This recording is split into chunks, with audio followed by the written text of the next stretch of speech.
see on selline huvitav psühholoogiline fenomen meil kõikidel, et alateadlikult me oleme lahutamatu osake tervikust ja me otsime täiuslikku Jumalat. Igatseme seda suhet ja see väljendub siis tavaliselt argipäevas niimoodi, et me tahame, et elu ja elusituatsioonid ja olukorrad ja küllus ja teised elusolendid meie suhtes käituksid täiuslikult. Ja kui nad ei käitu meie suhtes täiuslikult, siis me oleme pettunud või viha või me räägime taga või püüame vältida, eks ju. Teised vaesekesed või need eluolukorrad, eks ju, nad lihtsalt peegeldavad meid ja meie karmat ja õppetundi seal taga on ikka see armastav Krishna. Teoorias on lihtne seda öelda, aga praktikas on huvitav nagu järgida seda. Ja siis iseenda suhtes me oleme nagu suhteliselt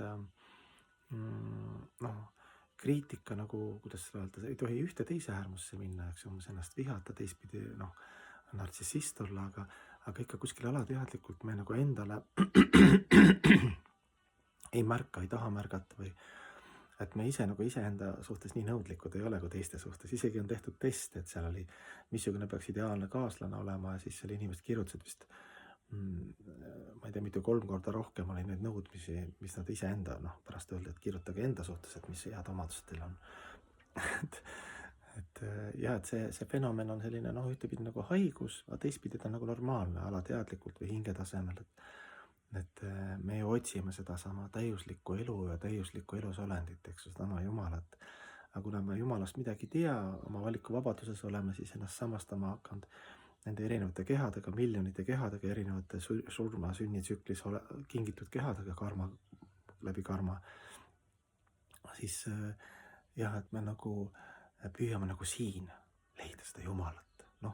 Mõnes mõttes Jumal on energeetiliselt ja ülihingena ja pühavaimuna ja läbi oma elementide ja tema teadus on loomulikult siin ja praegu ka.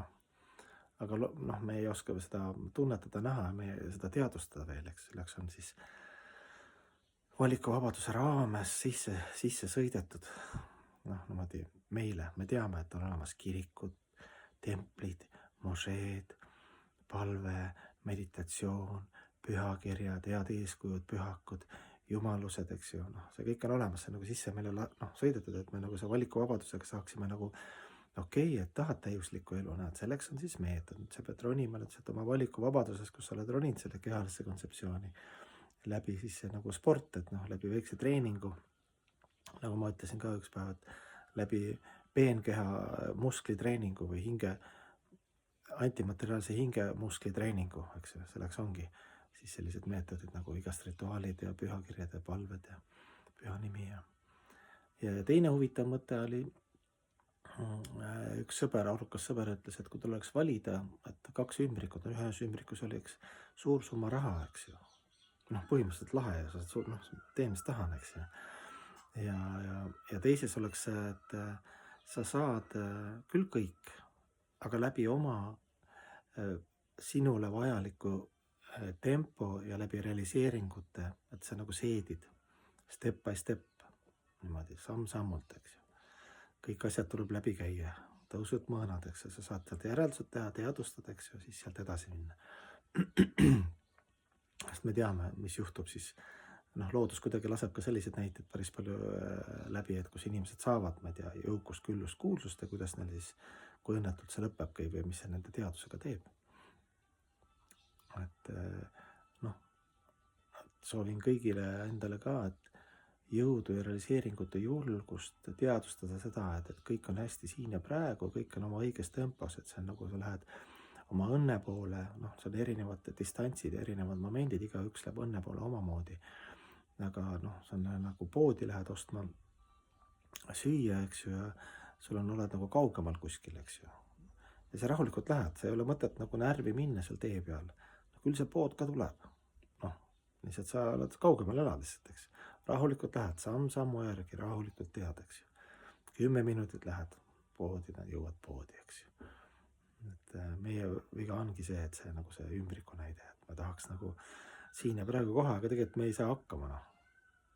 Et seda on ka ju nähtud ja ma ise endagi peale olen näinud, et mäletan, et Itaalias töötasin ööklubides ja oli ka huvi ja juba tegelesin asjaga ja kui ma läksin templisse, suur tempel mägedes, selline kommuun Itaalias, Firenze juures, siis ma kõigepealt magasin aias 6 tundi või ma ei tea palju. Lihtsalt see vahe oli nii suur, eks ju. Vibratsiooni vahe, ööklubi ja järsku mingid jumalused ja mingi tempel, eks ju. Et oli vaja nagu kainest, selles mõttes ma ei jäänud purjus, aga kaineks magada nagu psüühiline energia, et see nagu pani nagu väike laps mind nagu magama, et me ei olegi valmis seedima, meil ei ole kahjuks isegi valikuvabadusest jälle kingitud, meil ei ole huvi isegi suure ja võimsa omakosa püüdmatu ja ilusa armastuse seedimiseks, me ei saaks seedi ära seda. Peame nagu väikeste sammudega, nagu ma alati teen nalja, et ütleme, et kui sa ütled 3 korda kurat päevas, siis ütle, või ütled mingi roppu sõna, siis edasi progress on see, et püüad 2 korda päevas öelda, et selline vaikne rahulik protsess.